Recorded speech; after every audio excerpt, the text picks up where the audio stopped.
est-ce que vous pouvez prendre une de ces photos et vous me dites ce qu'elle vous rappelle, n'importe laquelle, prenez-en une au hasard. Prends la première. D'accord, si vous voulez. Bon, bah ça, c'est Maurice, en fait... Maurice, qui s'appelle Maurice Domingue-Barthélemy. Maurice Domingue-Barthélemy. Bon, comme on peut le constater, il est assez joli, là, sur la photo. C'était juste avant de passer à... Comment on dit À Canal+. Non, il était passé dans les pommes. Ah oui, avant de tomber dans les pommes. Donc dans Ouais. ce sketch, il est tombé dans les pommes. Oui, et toujours avant, il fait un petit P. Toujours, avant de forcer sur son personnage. Quel était ce personnage? Parce qu'on n'a plus la chance de le voir à la télévision aujourd'hui, il a disparu. Oui, il a disparu, avec Houdin qui a disparu aussi. D'accord, et alors comment s'appelait ce personnage? L'homme le plus gros du monde, le plus fort. Le plus fort, parce que le plus gros, c'était moi avant. Et... Ah, Cyril Big Jim, il s'appelle. Cyril Big Jim, très bien. Enfin, c'était marrant parce que Maurice est tombé dans les pommes. Juste pendant le sketch. Il est tombé dans les pommes en direct parce qu'il avait une chaîne en plastique qu'un enfant peut briser, un enfant de 3 à 4 ans, et lui, évidemment, il n'y est pas arrivé, donc il est tombé dans les pommes. Mesdames et messieurs, je vous demande d'accueillir comme il se doit l'homme le plus fort du monde, Cyril Big Jim.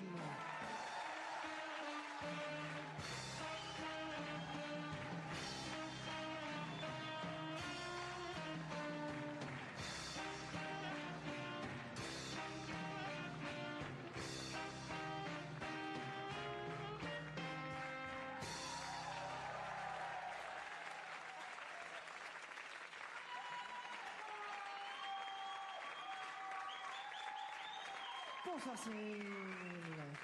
Bonsoir. Bonsoir Henri sans H. Alors Cyril, dis-moi, ma petite boule d'effort, dans quel effort vas-tu t'efforcer aujourd'hui? Je vais casser les chaînes dans lesquelles on m'aura préalablement enchaîné. Oh là là! Je tiens à préciser qu'il s'agit d'un maillon de 12. Pas de 8, pas de 9, pas de 1, pas de 4, pas de 6, pas de 7. Mais, Christophe, vous avez quelque chose à proposer? 11? Non, du 12. C'était pas loin. Alors, vous êtes prêt Cyril? Je suis prêt. Attention, Cyril va se faire enchaîner. Ouverture de rideau. Attention, voici un assistant de Cyril qui est un jeune punk. Qui va l'enchaîner. Oh là là, magnifique canard. Tu es prêt Cyril? Oui. Roulement de tambour.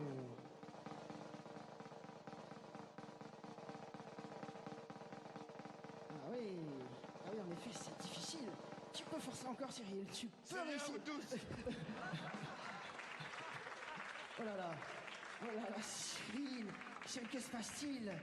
C'est un échec. Oh là là, mais que se passe-t-il, Christophe? Je ne sais pas. C'est sans doute un peu de faiblesse. Qu'est-ce que se passe, Cyril? Cyril. Allez, Cyril, allez fort. Allez, Cyril, tu peux le faire. Allez, vas-y. Vas-y, Cyril, force. Allez, Cyril. Allez. Oui, l'homme le plus fort du monde, Cyril Big Jim.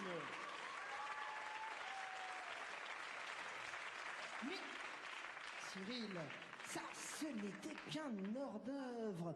En effet, de plus en plus fort. Cyril va à présent plonger sa tête dans une bassine d'eau alors que son corps sera écrasé par une armoire de cuisine dont il ne pourra se libérer que par sa énorme masse musculaire. Tu es prêt, Cyril? Ouais. Attention, Cyril est prêt, on y va. Roulement de tambour. Ouais. La bassine. L'armoire de cuisine. Oh là là. Prends des risques. Voilà. Allez, Cyril. Oui. Oui. Allez, Cyril, on sort maintenant. Allez. Allez, Cyril. Non, Cyril. Allez, Cyril, on sort là. Allez, Cyril. Non, oh, Cyril. Non, Cyril. Oh là, il s'est noyé là. Cyril. Cyril s'est noyé. Oh, Cyril. Oh là. Cyril. Je sais ce qu'il me reste à faire. Cyril est vivant.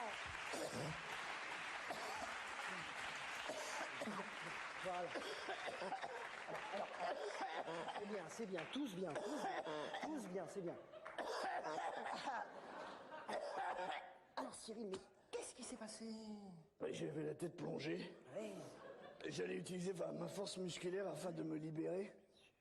Et quand tout d'un coup une vague m'a assommé. Oh là là, une vague dans une bassine, tu es bien sûr, Cyril? Certain, c'est la pire chose qui pouvait m'arriver.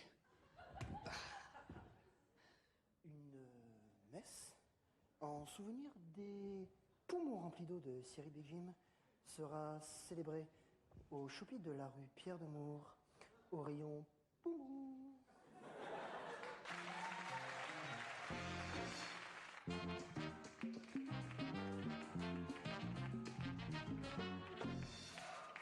Bonsoir.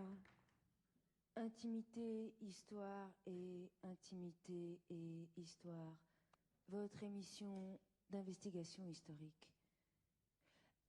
Le 17 juillet 1860 et quelques, vers 17h et des poussières, Charles Baudelaire rencontre Arthur Rimbaud dans le petit café de l'Arbalète, 17 rue du Petit Musc, Paris 17e. Que se sont-ils dit? C'est ce que se sont-ils dit? C'est ce que nous allons découvrir maintenant.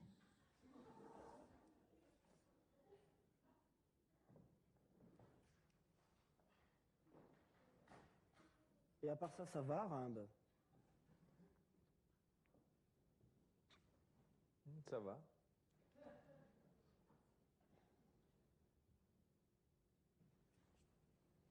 Je me suis acheté une nouvelle calèche, marron.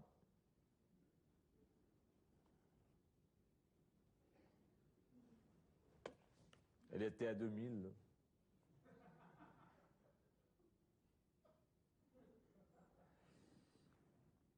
Moi, hier, j'en ai vu une à 1005.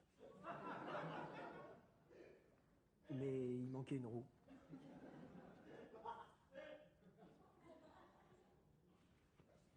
Et tu l'as prise? J'ai hésité. Je me suis dit qu'avec 3 roues, j'irais moins vite.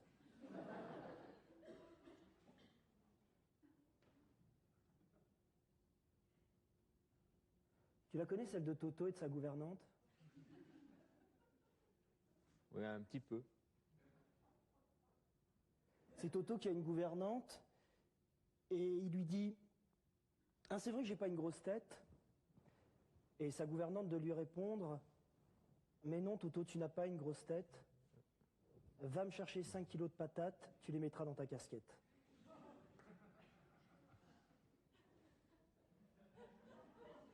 Elle est mignonne. Elle est mignonne. Elle est connue. Mais elle est mignonne. Mignonne, c'est vrai. Oh putain. Quoi? Oh putain, j'ai oublié de payer ma facture de gaz. Oh merde. Qu'est-ce que je peux faire? Je sais pas, t'as qu'à la payer. T'as raison, oui, j'ai qu'à la payer. C'est... Ouais. Qu'est-ce que ça va faire?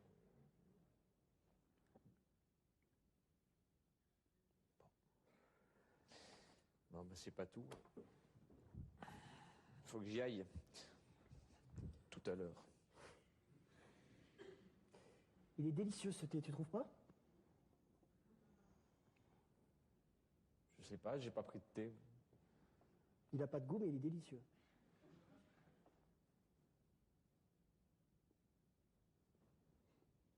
Moi, le thé, ça me fait péter.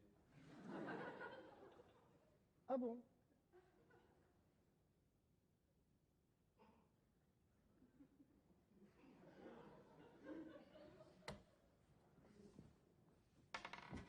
Cette fois, j'y vais.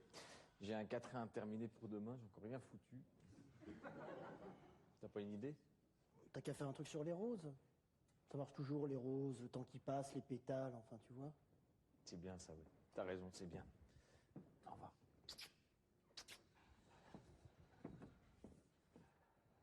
C'était intimité, histoire et intimité et histoire.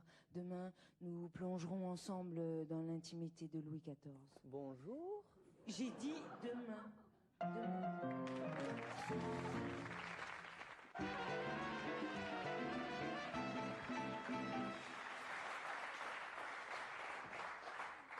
Tu es ma femme, je t'ai épousé. Pardon, excusez-moi.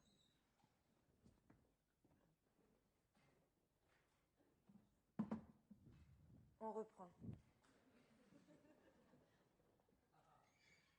Tu es ma femme, je t'ai... Pardon, excusez-moi. Christine, est-ce que tu peux t'accoler au fond de la scène, s'il te plaît? Là. Voilà, et un poil sur ta dextre. Encore. Parfait, on y va. Tu es ma femme, je t'ai... Épousé. Quoi? Comment? Qu'as-tu dit? Ah, j'ai dit épousé. Épousé. Oui. Non, je ne sais plus. De toi ou de moi, qui s'est marié le plus, lequel d'entre nous a épousé l'autre? Y aura-t-il du vent matin? Pardon, Jean Calin, ça t'ennuie si je te coupe? Non. Bien, alors je te coupe. J'aime beaucoup ton rythme de parole. Hein. Tu as trouvé le débit saccadé et meurtri du personnage, c'est bien. Par contre, tu commets une erreur dramaturgique. Tu parles fort, tu soutiens ta voix, ton texte nous parvient parfaitement, c'est dommage. Ah bon? Oui, moi, je veux que celui qui te regarde tende l'oreille pour t'entendre. Hein. Je veux que le public soit en effort comme toi, tu es en effort quand tu joues, hein. C'est important. On reprend et tu chuchotes.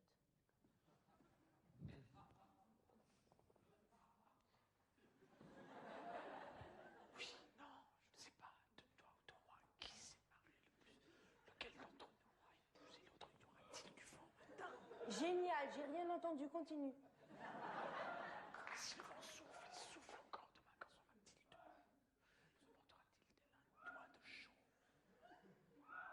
Oui, mais pardon, Jean Calin, mais axe-toi plus sur le sens de ce que tu dis et qu'on n'entend pas. Hein? Je crois que là, le vent, le toit de chaume, tu vois, je crois qu'il est question ici du mythe des trois petits cochons. Hein? Oui, mais moi j'ai besoin de le sentir, hein. J'ai besoin de sentir naf, naf, nif, nif et nouf, nouf. On reprend. Le vent soufflera-t-il demain? Si oui. Pardon, Jean Calin, excuse-moi, je suis chiante. Hein. Tu me trouves chiante? Non. Bon, c'est bien, mais ça fonctionne pas. Hein. On est dans un rapport trop quotidien aux choses. Tu vois, tu es là, tu es assis, tu es face publique, tu es éclairé, tu es en avant-scène. C'est un poil vulgaire, tu vois, on se croirait au boulevard. Attends, moi, j'aime le boulevard, hein, j'adore, mais en l'occurrence, on est au théâtre. T'as raison. Alors, Jean-Marie, tu m'éteins ces projets de merde, s'il te plaît. Je veux de la pénombre, je veux de l'intimité, bordel. Je ne paye pas les acteurs pour qu'on voit leur gueule. Mais tu nous payes pas, Marie-Mure. Bah, raison de plus, c'est leur âme que je veux voir. On y va. On reprend où? On reprend à l'initiale de la pièce. Au début? Qu'est-ce que j'ai dit? D'accord. Tu es ma femme, je t'ai... Qui parle là? C'est moi, c'est Jean Calin. C'est bien, continue. Tu es ma femme. Et là, qui c'est qui a parlé? C'est toujours moi, Qui, moi? Jean Calin. C'est bien, continue. Tu es ma femme, je t'ai... Épousé. Comment? Non, j'ai dit quoi? C'est la Marie. J'ai pas... Qu'est-ce qui se passe? Bon, lumière. Non, lumière, excusez-moi, de toute façon, ça fonctionne pas. Hein, c'est de ma faute. Je suis conne. Non, je suis conne. Je suis conne. Ah non.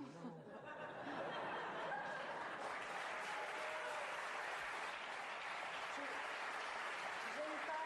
Je trouve. On est encore dans quelque chose de beaucoup trop accessible, tu vois. Je sais ce qu'on va faire. On joue la pièce rideau fermé, au moins les 20 premières minutes. Il me ferme le rideau, le technicien. Allez, on y va. Tu es ma femme, je t'ai... Épousé. Quoi? Oui, mais pardon, mais là, je vous entends. Ah, pardon.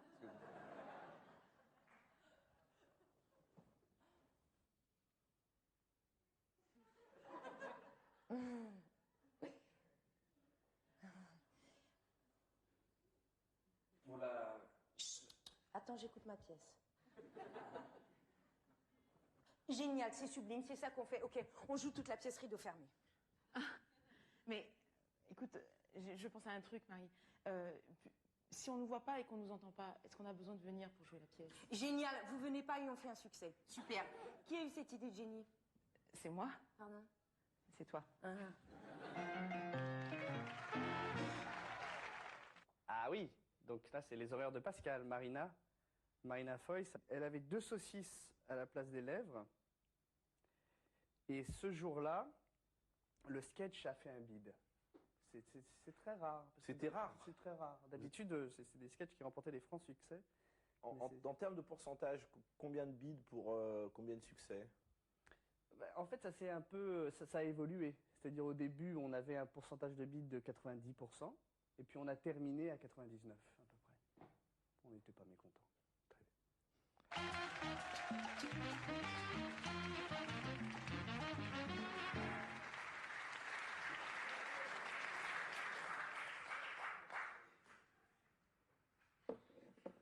Jean-Pierre, Oui, docteur. faites entrer la patiente suivante. Bien, docteur. Mademoiselle Waterchat. Jean-Pierre. Oui. Vous me ferez penser à m'acheter des cymbales, là. On pourra faire un orchestre ensemble, comme ça. Connasse. Bien, docteur.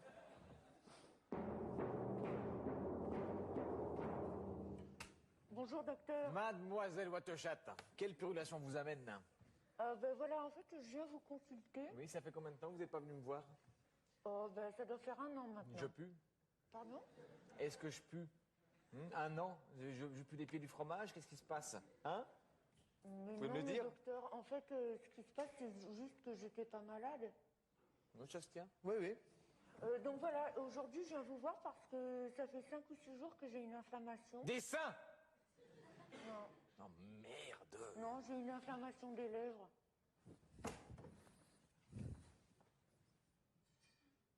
Oh non, mais tu vas les laisser traîner où aussi, espèce de salope? Non.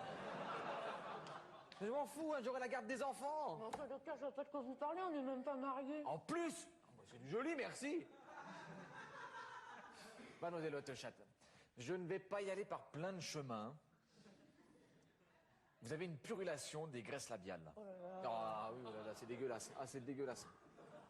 Ce que je vous propose, c'est une petite opération bénigne. Hein? Une petite opération bénigne. Je vais vous vider le trop-plein de graisse labiale.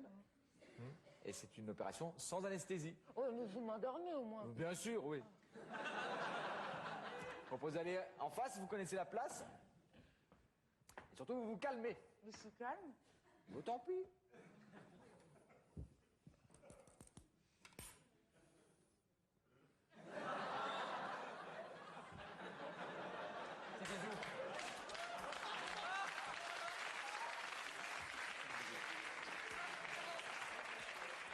Pince,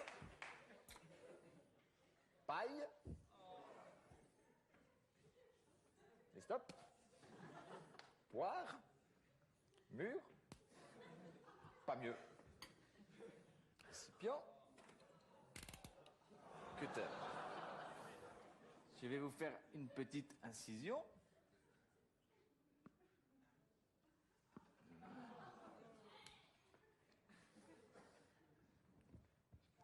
Oh, ben, il était temps, hein? Il était temps. Alors, ce qu'il faut juste au début, c'est de pas mettre trop de rouge à lèvres, hein? Oh là là.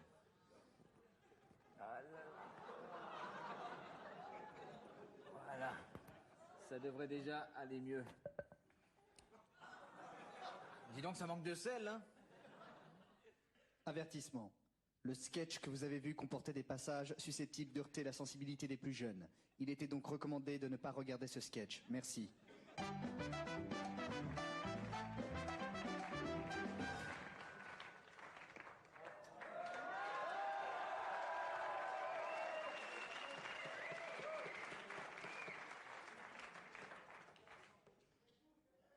Allô chérie, c'est moi.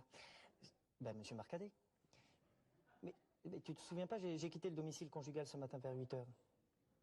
Mais bah oui, voilà, c'est ça, on s'est mariés à la poste. Bon, je t'appelle pour un tracas que j'ai. Je me disais, est-ce que tu comptes te présenter aux prochaines présidentielles? Ah, c'est parce que j'avais pas de quoi financer ta campagne. Allez, je t'embrasse, mon amour. Crève, salope! Oh, le téléphone! Il avait des petits trous du cul. Dites, Sylvie, demandez-moi comment je vais. Comment allez-vous? Ça va, ça va. Bon, Sylvie. Oui, monseigneur. Oui. Non, Sylvie! Oh, non! Alors là. Non, alors attends, Soren. Tu vas faire tes duplex ailleurs, merde! Je fais pas des duplex, me lave le cul! Sylvie! Pourquoi vous m'appelez monseigneur? Vous me prenez pour la reine d'Angleterre ou bien quoi, là? Hein? Vous prenez pour la reine d'Angleterre? Mais non, monsieur Marcadet. Non, mais vous le dites. Si vous êtes la reine d'Angleterre, moi, je vous appelle Elisabeth et puis on n'en parle plus. Mais non, monsieur. Non, mais écoutez, je vais être clair avec vous, Majesté. Hein. Moi, j'ai rien contre travailler avec une monarque. Simplement, vous me dites de quoi il s'agit, vous foutez une couronne sur la tête et puis vous m'emmerdez pas avec vos manières qui puent et votre politesse pourrie. Mais non, mais monsieur Marcadet, moi... Attendez, vous dites encore une fois mais, et je vous bouche les yeux avec de la purée que même votre mère elle en chiera des perles. Pardon. Monsieur Marcadet, je suis pas la reine d'Angleterre. Oh non. Oh non, elle est trop déçue. Monsieur Marcadet, c'est votre rendez-vous de 15h. Ah non, mais ne me dites pas qu'il est 15h. Si, si. Sylvie! Je vous avais dit de pas me dire qu'il était 15h. Ma biquette. Oh, merci. Monsieur Joachim! Oh, monsieur comment? Joachim. Oh, je peux vous appeler monsieur Mulatier, je préfère. Comme vous voulez, oui. Oh, monsieur Mulatier, comment allez-vous? Mettez-vous sur ce crayon, je vous prie. À moins que vous prévoyez s'asseoir sur une gomme. Non, le crayon, ça ira très bien. Alors, quel Mistral vous emmène? Bon, bah voilà, c'est une histoire incroyable. J'aimerais divorcer. Je suis marié depuis 7 ans, mais j'aime plus ma femme. Mais j'aimerais, en plus, que cette histoire se termine proprement. Tenez. Enfin, je veux dire sans heurts. Ah, pardon. Je lui laisse tout, je lui laisse la maison, les enfants. Ah, vous avez des enfants? Non. Bon, écoutez-moi bien, monsieur Mulatier. Moi, je vous ai écouté ardument. Je vous trouve très sympathique. Je vais m'occuper de vous. Hein. Et donc, ce qu'on va faire, c'est qu'on va plaider coupable. Et avec un peu de chance, on va obtenir 18 ans de prison avec sursis. Ah, parce que je risque de faire de la prison? Non, mais écoutez-moi bien, là, monsieur Mulatier. J'ai dit 18 ans, mais j'ai dit aussi avec sursis. Alors, il s'agirait de bien m'écouter quand je parle et aussi quand je me tais. Oui, d'accord, non, mais je vais pas faire de prison. Moi, j'ai rien fait. Je veux juste divorcer. Non, moi, mais monsieur Mulatier. Non, mais qu'est-ce qui se passe là dans votre slip, hein? Non, mais écoutez-moi bien. Vous m'écoutez ou bien... Mais oui, mais quand même... Mais oui, mais quand même quoi, monsieur Mulatier? Moi, je suis aumônier, hein. Je suis né à l'âge de 3 ans et ma femme avait été avec une poule. Ma femme, oui. Et elle était à la guerre. Et je me souviens même que j'habite une cour d'assises. Alors, c'est pas un petit merdeux qui se la pète qui va me dire le code du civilisme. Mais non, mais... Bon, allez, dehors, je vous tue les nichons avec une pomme et du scotch.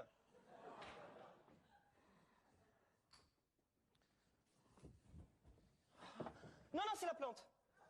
Regardez, elle sent du cul. Allez, va-t'en. Monsieur Marcadet, excusez-moi de vous brutaliser avec ma bouche, mais normalement, c'est à peu près à cette période du sketch que vous sortez de vos gonds pour une broutille et que vous me tabassez. C'est très juste.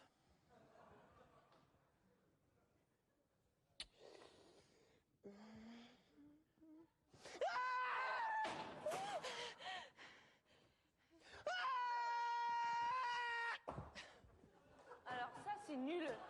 Non, mais attendez, il y a le rebond.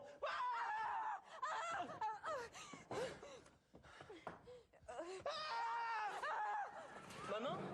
Non, je suis tout en commun. Bon, bah, dégage alors. Allez, dégage!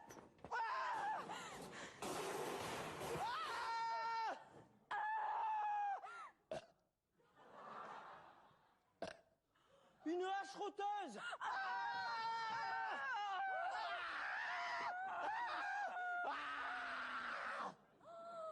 Marie-Josénate! Mais non, c'est Shining.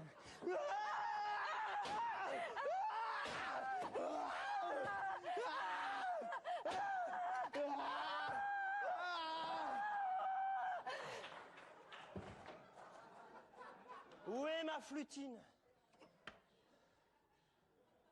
Tu vous tremblais, Néron.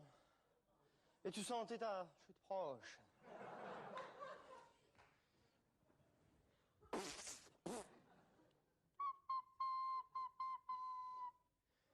Moi, quand ma secrétaire m'agace en début de sketch et qu'elle dit plus rien à la fin, je la tabasse un petit peu, ça me revitalise.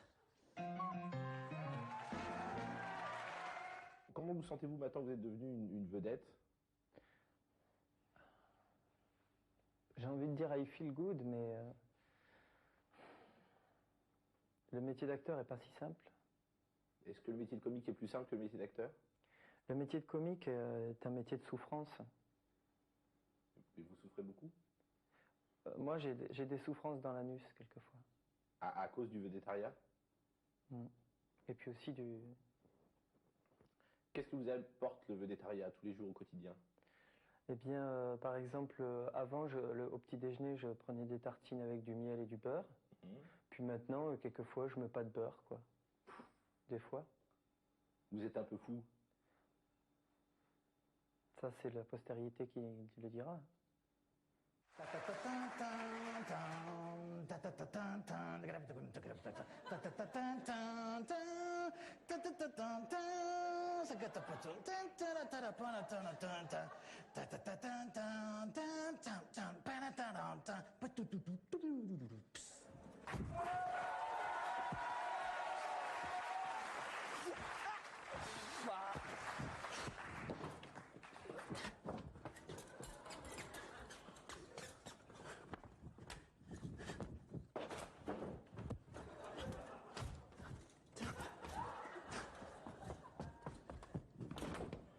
Guy pour Yvon, là, Guy pour Yvon. T'appuies sur le bouton, là, sinon je peux pas t'entendre, là. Tu vois, par exemple, là, tu m'as appelé, je t'ai pas entendu. Ça marche, Guy pour Yvon, là, Guy pour Yvon. Tu m'entends, là? Qui est à l'appareil? Bah, c'est Yvon, hein. Ok, je t'écoute, Yvon, je t'écoute, Yvon. Non, c'est moi qui t'écoute, vu que c'est toi qui m'appelles. Je t'entends super bien, là, t'es où, Yvon? Je suis là, juste à côté de toi. Tu vois mon bras? Affirmatif. Je suis au bout. Ok, là, Yvon, ok. Le type arrive, ok, le type arrive, tu ne bouges pas, là, Yvon. Le type arrive, il prend la rue Lacille, ok.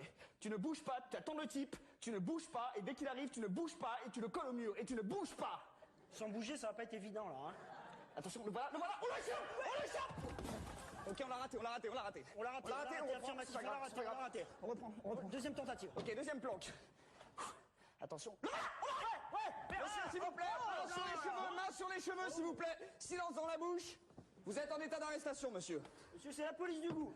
Garante du bon goût des personnes chargées d'une infraction vestimentaire, c'est-à-dire de tout ce qui est moche, voire de mauvais goût, et qui concerne l'apparence, l'habillement et les habits. Bien, monsieur, vous retournez, s'il vous plaît. Votre nom, monsieur, s'il vous plaît. Monsieur Filatier. Bien. Votre profession, monsieur, s'il vous plaît. Je suis ingénieur en littérature. Bien. Votre âge en mois, s'il vous plaît. En année, ça vous intéresse pas? Bon, arrêtez de me faire perdre mon temps, là. Hein. Et vice-versa, et le contraire, je me comprends. D'accord? Bien. Alors, votre sexe? Comme ça, il est... Non, mais enfin, des fois, il est comme ça. Des fois, quand il fait... Masculin. Masculin? Dis donc, Yvon, masculin, ça prend un T ou pas? Bah, évidemment, c'est quoi le féminin de masculin? Masculinte. J'en étais sûr. Bien, monsieur. Répondez-moi franchement, avez-vous déjà eu affaire à la police du goût? Ah non, moi non. Ma femme, oui. Il y a un mois, elle s'est fait arrêter parce que elle se faisait des permanentes. Ah là là là là. Bien, je ne vous explique pas donc pourquoi on vous arrête, monsieur. Ben si, quand même, parce que moi, je suis innocent. Je veux dire, regardez, autant des fois, c'est vrai, je m'habille de manière ignoble, mais là, quand même, je suis pas moche, quoi. J'ai un costume qui est plutôt... Regardez, la coupe, elle est gracile. Les couleurs sont coordonnées. Ouais. Bien, Yvon. C'est quoi? C'est quoi ça, monsieur Filatier? C'est quoi? C'est une cravate texane, ça, monsieur Filatier? C'est une cravate texane, ça, monsieur Filatier? Mais non, c'est pas à moi, ça. Non, mais ça va pas, non, mais oh! Vous êtes complètement inconscient ou quoi? Vous aggravez votre cas, monsieur Filatier. Vous jetez votre cravate texane sur le sol, monsieur Filatier? Vous imaginez un jeune, un gamin qui se promène, 28, 29 ans, il la voit, qu'est-ce qu'il fait, monsieur Filatier? Il s'approche, il a une cravate texane. Il la ramasse, il la met autour de son cou, monsieur Filatier. Et là, c'est l'escalade. Et à cause de vous, monsieur Filatier. Vous êtes un monstre, monsieur Filatier. C'est grave ce que vous avez fait là, monsieur Filatier. C'est très très grave. C'est très très très très très très très très très très J'ai dit combien de traits, là? Oula, au moins 8 ou 9, hein. Ah. Tu veux que je dise aussi des... Des graves, t'en dis 7 ou 8, ouais. D'accord. Grave, grave, grave, grave, grave, grave, grave, grave. Suivez-nous, monsieur Filatier, allez, suivez-nous. Non, et enfin... Quoi, enfin quoi? Enfin quoi? Enfin quoi? Enfin quoi? Enfin quoi? Enfin quoi? Enfin quoi? Enfin quoi? Enfin quoi? Mais c'est ridicule. Quoi? Qu'est-ce qui est ridicule? Quoi? Qu'est-ce qui est ridicule? Quoi? Qu'est-ce qui est ridicule? Quoi? Qu'est-ce qui est ridicule? Quoi? Qu'est-ce qui est ridicule? Quoi? Qu'est-ce qui est ridicule? Quoi? Qu'est-ce qui est ridicule? Quoi? Qu'est-ce qui est ridicule? Rien. Rien quoi? Rien quoi? Rien quoi? Rien quoi? Rien quoi? Rien quoi? Mais rien, rien. Rien quoi? Rien quoi? Rien quoi? Rien quoi? Rien quoi? Calme-toi, calme-toi. Ça va quoi? Ça va quoi? C'est moi qui l'ai dit, ok, C'est autant bon, pour moi. c'est bon. Allez, va te promener 1 kilomètre ou 2, là, ça va te calmer. Hein? Ok, je vais me promener 1 kilomètre ou 2, ça va me calmer. Voilà. Vous savez, faut pas en vouloir à mon collègue, hein. Il a des soucis en ce moment. Il vient d'apprendre que sa femme avait collé un poster géant avec un coucher de soleil dans leur cuisine. Oh putain. Bien. Alors, monsieur Filatier, qu'est-ce que vous dites de cette cravate texane, monsieur Filatier? Non, mais attendez, monsieur le policier, je vais vous dire la vérité, c'est pas à moi cette cravate texane, en fait, elle appartient à un voisin que j'aime beaucoup et auquel je tiens. Son chien est décédé d'une conjonctivite ce matin et il a beaucoup de chagrin dans la gorge. Alors, évidemment, il a la gorge trop serrée. Monsieur Filatier, ça fait combien de temps que vous avez cette horreur? Non, 5 ans. Vous mentez, monsieur Filatier? Ah bon? Ça fait 7 ans qu'on vous filme, monsieur Filatier. Et là, on vous prend en flag, regardez. Qu'est-ce que c'est que ça, monsieur Filatier? C'est une photo de votre mariage. Il y a 7 ans, regardez, vous la portez déjà. Et en plus, regardez, monsieur Filatier. Vous avez des Santiago, monsieur Filatier. Non, les Santiago, non, j'en porte plus, non, franchement, j'en ai plus jamais porté depuis au moins hier, non, j'aime pas les Santiago Burke, les Santiago, c'est dégueulasse. Ça va? Ouais, je me parle tout seul, là. Ouais, ça marche. Ça va, t'es calmé? Viens pas ici, viens là, là. Là, qu'est-ce qu'il y a? Non, Qu'est-ce qu'il y a? là-bas. Qu'est-ce qu'il y a? Qu'est-ce qu'il y a? Là-bas. Non, mais là, on était bien. Putain. Voilà, non, on est bien. Là. Non, on va parler de là, on est bien, là. Qu'est-ce que vous faites là? Retournez à votre place, là, monsieur. Viens. Ok. Je te parle dans l'oreille, mais en fait, je te dis rien. Je te parle dans l'oreille, mais je te dis rien. Ouais, et regarde, et moi, je te réponds comme ça, puis à la fin, on fait signe qu'on a compris. D'accord? Bien, monsieur Filatier, on vous passe l'éponge dans le dos pour cette fois, mais n'y revenez plus, hein. N'y revenez plus, monsieur. Sinon, on fermera les coudes. Vu? Je comprends. Bien. Je vais faire attention. Bonne chose. Allez, au revoir, monsieur. Au revoir. Oh putain! Oh putain! Oh putain! Oh putain! Oh putain! Oh putain! Oh putain! Oh putain! Oh putain! Oh putain! Qu'est-ce qu'il y a? Attends, j'ai pas fini. Oh putain! Tu vois ce que je vois? Quoi? Il porte une gourmette.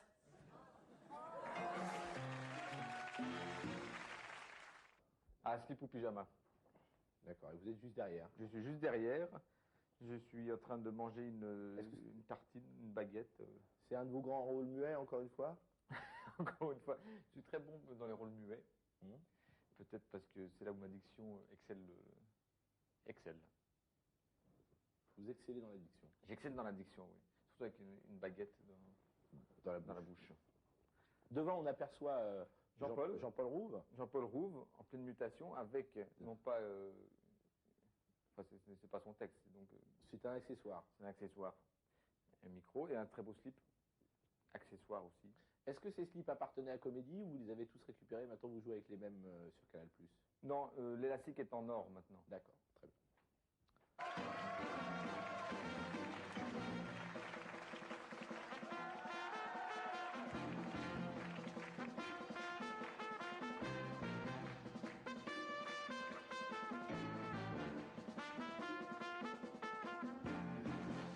Bonsoir. Bonsoir. Bonsoir. Bonsoir et... Bonsoir et... Bon, ça suffit, vous êtes lourd là. C'est lui?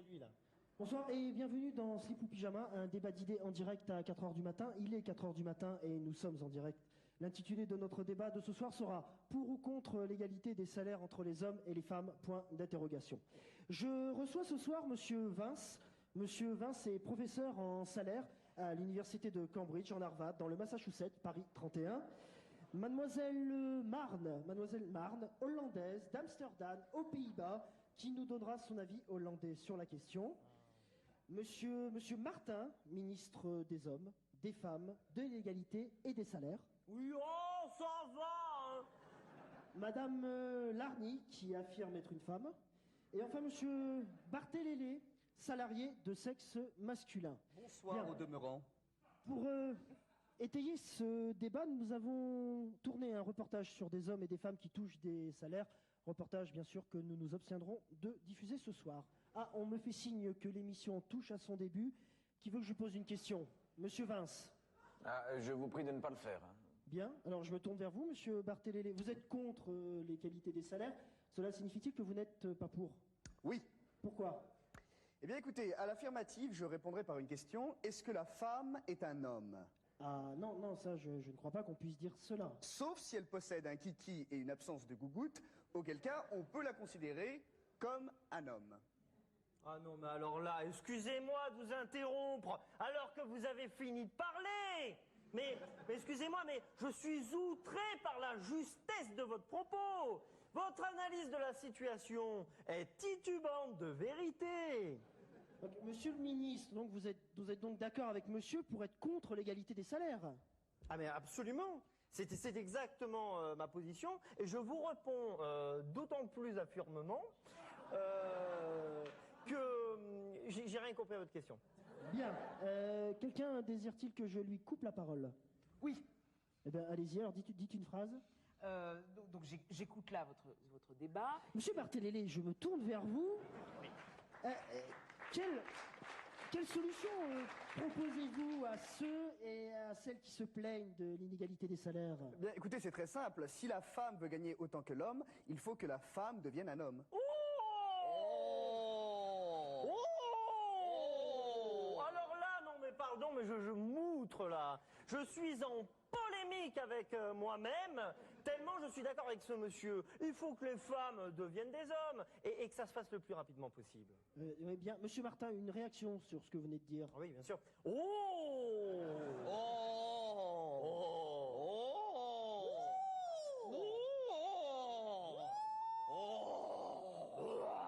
Oh, ça va, monsieur Martin. Oh, ben oui, ça va. Et vous, ça va? Bien.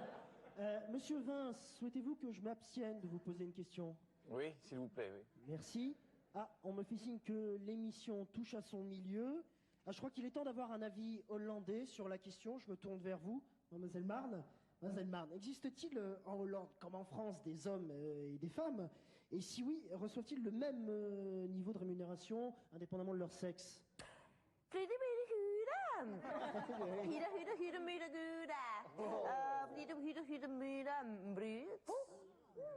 Bien. Qui n'a rien compris à certaines interventions? Qui veut quand même rebondir dessus? Allez-y. On me fait signe que l'émission retouche à son milieu. Madame Larny, alors vous affirmez être une femme. Cela inclut-il que vous êtes de sexe féminin? Absolument. Et néanmoins, vous touchez un salaire? Exactement.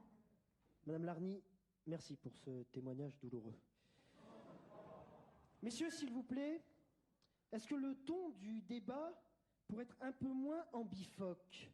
Ah oui, mais absolument. De toute façon, moi je suis tout à fait d'accord avec vous et je ferai exactement ce que vous venez de me dire dès que vous me direz ce que veut dire ambifoque. Désolé, là on me fait signe que je ne peux pas répondre car on me fait signe que je ne connais pas le sens du mot ambifoque. Monsieur Vince, voulez-vous continuer de ne pas intervenir? Oui, oui. Bien. Alors, qui ne veut pas prendre la parole? Bien, alors puisque tout le monde a envie de parler, je vous propose de parler tous en même temps, ça on avancera plus vite dans le débat. Allez-y. Oui, alors,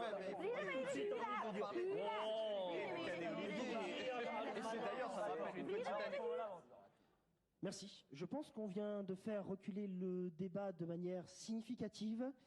On me fait signe que l'émission touche à sa fin.